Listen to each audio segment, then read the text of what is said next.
हरे कृष्णा। आज आप सबको मैं एक बहुत खुशखबरी देना चाहता हूँ। शायद आप में से अनेक भक्तों ने खबर सुनी भी होगी, अनेकों ने नहीं सुनी होगी। तो आपको पता है कि श्रील प्रभुपाद का आविर्भाव, जो साधारण भाषा में हम जन्म कहते हैं, वो कलकत्ता में हुआ था। तो अभी अंतर्राष्ट्रीय श्री कृष्ण भावनामृत संघ के कलकत्ता शाखा, कलकत्ता मंदिर के भक्तों ने इस जगह को खरीद लिया है। और अभी प्रभुपाद जी के 125वें जन्म गिरा में उनको ये समर्पित किया जा रहा है। और अभी जगह जगह दुनिया भर से भक्तों ने थोड़े दान वगैरह दिए थे और बड़े मुश्किल से बहुत कम समय में भक्तों ने, कलकत्ता मंदिर के भक्तों ने ये कर लिया। उनको बहुत कुछ करना पड़ा क्योंकि मामला बहुत जटिल था, बहुत विकट था। तरह-तरह के कानूनी समस्याएँ थीं और बहुत समस्या थी, तो उन्होंने जाके मुख्यमंत्री तक पहुँच के वहाँ से अनुमतियाँ सब ले ली, उनपे छूट ले ली और बहुत परिश्रम करने के बाद ये अब हुआ है। तो ये एक बहुत महत्वपूर्ण चीज़ है। प्रभुपाद जी जो हमारे संस्थापक आचार्य हैं और जब तक इस्कॉन रहेगा, तब तक वो हमारे संस्थापक आचार्य के रूप में वो ख्यात रहेंगे। उनका जन्म स्थान कितना महत्वपूर्ण स्थान है हम सबके लिए। अभी हम देखते हैं कि हमारे मंदिरों के अंदर प्रभुपाद जी की मूर्ति अवश्य रहती है, जहाँ पे गुरु पूजा होती है इत्यादि। और जहाँ-जहाँ प्रभुपाद जी गए थे स्वयं, जैसे चाहे वो वृंदावन हो, मायापुर हो, भक्ति वेदांत मैनर लंदन हो, लॉस एंजेलिस हो या हैदराबाद हो, तो जहाँ पर प्रभुपाद जी स्वयं गए थे, वहाँ पर उनके लिए कमरे, उनकी जिस कमरे में वो रहा करते थे, उन कमरों को भी रखा गया है, जैसे है वैसे। साथ-साथ उनके जो निजी कोई वस्तुएँ हुई होंगी, उनका टाइपराइटर हुआ होगा या उनकी पादुकाएँ हुई होंगी, उनको भी रखा गया है। हर एक स्थान में जहाँ भी है, बम्बई जुहू मंदिर में भी आपने देखा होगा, कितनी अच्छी तरह से उन कमरों को रखा गया है। तो ये तो हमारे मंदिरों के अंदर की बात है। परंतु उन स्थानों की बात क्या जहाँ हमारे मंदिरों के बाहर कहीं प्रभुपाद जी गए होंगे या तो फिर उनकी इस्कॉन संस्था स्थापना करने के पहले जिन स्थानों में वो रहे थे, जिन स्थानों में वो कोई महत्वपूर्ण कार्य करते थे, उनका क्या?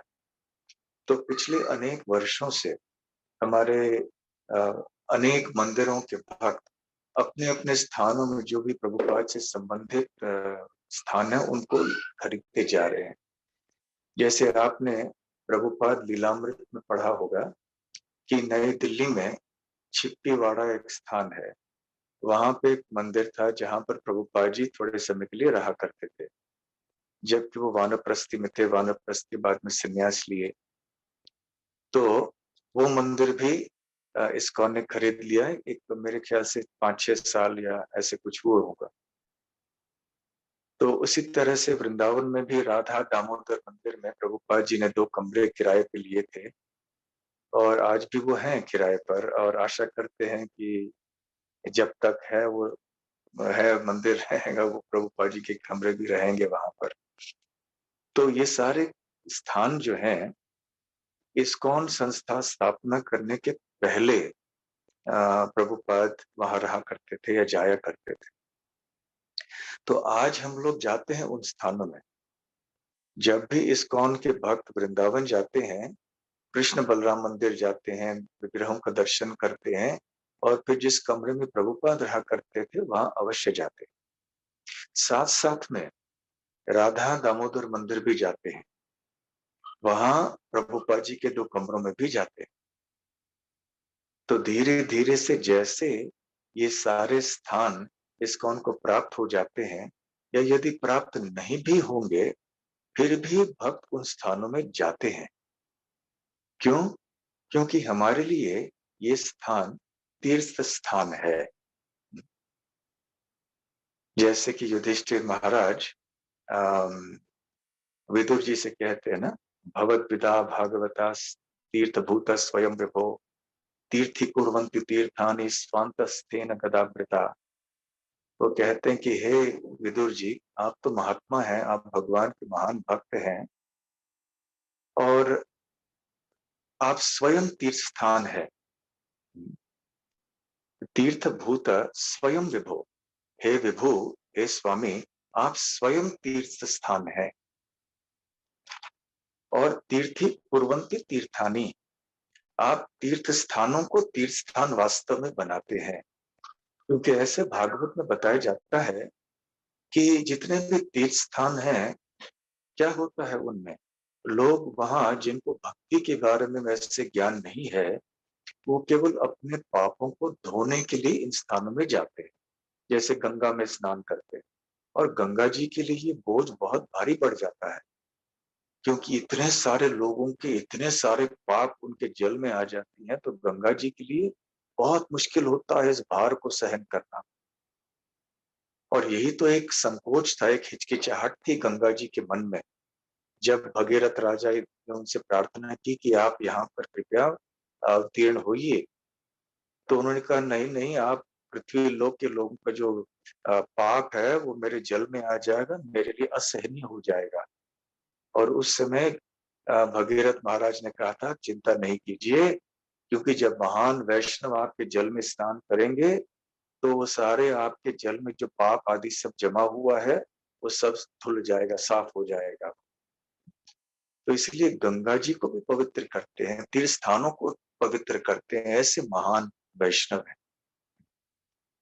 तो तीर्थि कुर्वन्ति तीर्थानि स्वान्तः स्थेन गदाभृता, क्योंकि गदाभृता जो कृष्ण भगवान है, विष्णु है, उनको आप आपके हृदय में रखते हैं। तो श्रील प्रभुपाद जी भी ऐसे एक चलते फिरते तीर्थ स्थान है। जहां भी वो जाते हैं उस स्थान को तीर्थ स्थान बनाते हैं। तीर्थ भूतो स्वयं विभो, तो क्योंकि आप तीर्थ स्थान है, अब जहां भी जाते हैं वो स्थान भी तीर्थ स्थान हो जाता है। तो जिस प्रकार से हम तीर्थ यात्रा में जाते हैं, चाहे हम वृंदावन जाएं, मायापुर जाएं, तो वहां जब जाते हैं केवल भगवान के लीला स्थलियों में नहीं जाते, केवल भगवान के विग्रहों को देखने के लिए नहीं जाते। वहां पे जो भगवान के महान भक्त रह चुके हैं, जहाँ पे उन्होंने तपस्या की, जहाँ उन्होंने भजन साधन किया, उन्होंने सेवा की, प्रचार किया, उन स्थानों में भी हम जाते हैं। जैसे वृंदावन में जाते हैं तो प्रभुपाद के कमरों के अलावा हम हमारे षड गोस्वामी जो प्रभुगण थे, उनके भजन स्थली में जाते हैं, उनके समाधियों में जाते हैं। जैसे सनातन गोस्वामी की समाधि स्थली, उनकी जो भजन कुटी है, समाधि स्थली है, मदन मोहन मंदिर के नीचे है। तो ये सब भी हमारे लिए तीर्थ स्थान है, क्योंकि ये भगवान के शुद्ध भक्त है। ठीक उसी तरह से जिन स्थानों का संबंध प्रभुपाद जी से है, वो हम सबके लिए जो प्रभुपाद अनुग हैं, प्रभुपाद जी के अनुयायी हैं, हम सब के लिए ये भी तीर्थ स्थान है। तो इसलिए जब हम, जैसे देखिए आप जगन्नाथपुरी में जाते हैं तो आप सार्वभौम भट्टाचार्य के स्थान में जाएंगे, है ना, काशी मिश्रा के स्थान में जाएंगे। तो जितने भी महाप्रभु के पार्षद थे जिनके स्थान वहां पर है, विविध हरिदास ठाकुर इत्यादि, उनके स्थान में हम जाएंगे। तो उसी प्रकार से बांग्लादेश में जो जाते हैं तो वहां पर भी कितने सारे स्थान है, रूप गोस्वामी से संबंधित, हरिदास ठाकुर से संबंधित, और फिर कोई स्थान में पुंडरी विद्यानिधि का स्थान है, कहीं और उनके पार्षद का स्थान है। तो वहां के भक्तों ने इन स्थानों को ले लिया है और फिर वहां पे भक्त लोग जाते हैं, क्योंकि तीर्थ स्थान है। तो इसी तरह से प्रभुपाद जी के भी जितने स्थान रहेंगे, वो भी हम सब के लिए तीर्थ स्थान है। और आगे की पीढ़ियां जो हैं वो उसी प्रकार से इन स्थानों में जाएंगी, जैसे आज हम लोग हरिदास ठाकुर के स्थान में जाते हैं, रूप गोस्वामी के स्थान में जाते हैं। तो इसलिए प्रभुपाद जी का जन्म स्थान जो है ये इतना महत्वपूर्ण है हम सबके लिए।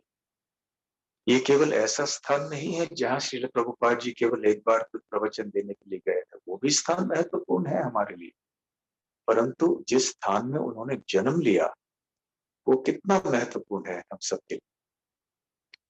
तो और 125वें उनके वर्ष के सालगिरह पर ये संभव हुआ। आगे चल के और भी स्थान ऐसे प्राप्त होते जाएंगे और फिर समझ लीजिए 50 साल बाद, 100 साल बाद, 200 साल, 1000, 2000 साल बाद भी जब भक्त जाएंगे तो प्रभुपाद जी के स्थानों में जाएंगे। तो इसीलिए ये बहुत महत्वपूर्ण एक घटना है जो हुई है और आशा करता हूं कि आप सबको बहुत आनंद आया होगा इसके कारण। तो श्रील प्रभुपाद जन्म स्थान या आविर्भाव स्थान की जय। तो श्रील प्रभुपाद जी ने हम सबके लिए इतना कुछ छोड़ रखा है। उन्होंने कहा था कि लोग जब मुझे श्रेय देते हैं कि आपने कितना कुछ किया, मैं केवल कहता हूं मैंने क्या किया। मैंने केवल, यदि मेरा कोई श्रेय है तो वो यही है कि मैंने जो श्री कृष्ण ने कहा है, जो महाप्रभु ने कहा है, मैं उसको दोहरा रहा हूं बस। और उसमें कोई मैं मिलावट नहीं कर रहा हूं, मैं अपनी बातें नहीं कर रहा हूं, मेरी ओर से मैं कुछ नहीं कह रहा हूं। जैसे भगवान ने कहा है वैसे ही मैं आगे बतलाता हूं और इसलिए ये श्रेय जाता है गुरु परंपरा को और भगवान को। तो ये भाव था। इसी तरह से हम भी जब जाते हैं, हो सकता है हमारे कार्यों में कभी कुछ सफलता मिल जाए, कभी असफल हो जाते हैं, कभी सफल हो जाते हैं। जब सफल हो जाते हैं तो प्रभुपाद जी का भाव याद आता है कि देखो प्रभुपाद जी ने कहा यदि हम केवल कृष्ण की वाणी को दोहराएंगे और उनके वचनों के अनुसार हम चलेंगे तो बस सब कुछ हो जाएगा। तो प्रभुपाद जी ने क्या किया है, क्या चमत्कार कर दिखाया है, ये इतिहास आगे चल के पर्याप्त मात्रा में समझ पाएगा। इस समय हम लोग नहीं समझ पाते हैं। जो बड़े-बड़े लोग होते हैं ना, संत महात्मा बहुत होते हैं, इतिहास की दृष्टि कुछ अलग होती है।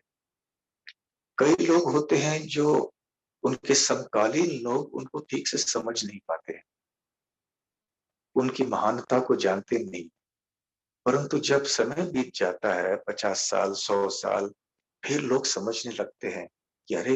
हाँ, ये इतने बड़े व्यक्ति थे, हमारे बीच में थे और हम उनको समझ नहीं पाए उस समय। तो ठीक उसी तरह से प्रभुपाद जी को जानने वाले भक्त, भक्त मानने वाले भक्त गिने-चुने थे उनके समय।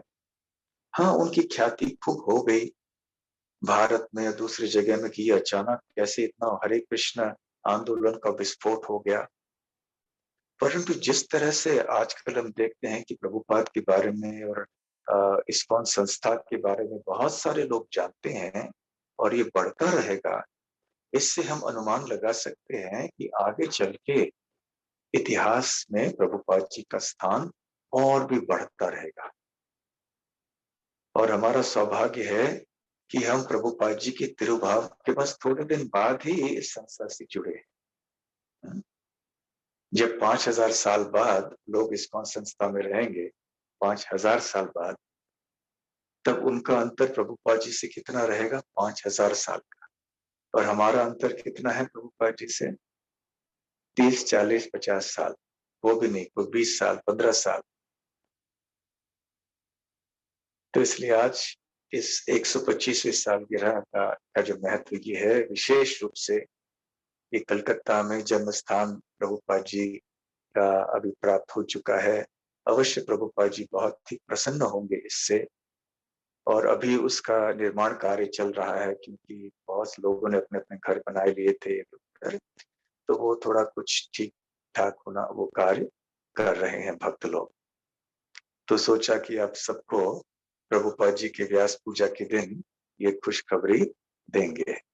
तो आप सबको आशा करता हूँ कि बहुत आनंद आया हो ये खबर सुन के। ठीक है। और अंत में जन्माष्टमी और श्रील प्रभुपाद व्यास पूजा के महोत्सव में आप जिन भक्तों ने सेवा की है, बहुत सुंदर श्रृंगार हुआ है, मंदिर को सजाया गया है, ऑल्टर को सजाया गया है। भगवान की सेवा भी बहुत अच्छी तरह से हुई। अन्य व्यवस्थापन की सेवाएँ भी बहुत सारे भक्तों ने की। भगवान के लिए भोग बनाना, बहुत सी चीज़ें, बहुत सेवाएँ भक्तों ने की हैं। आप सबको हार्दिक धन्यवाद और आभार। और आशा करते हैं कि अगले साल में जन्माष्टमी को हम बड़े धूम-धाम से मना पाएँगे।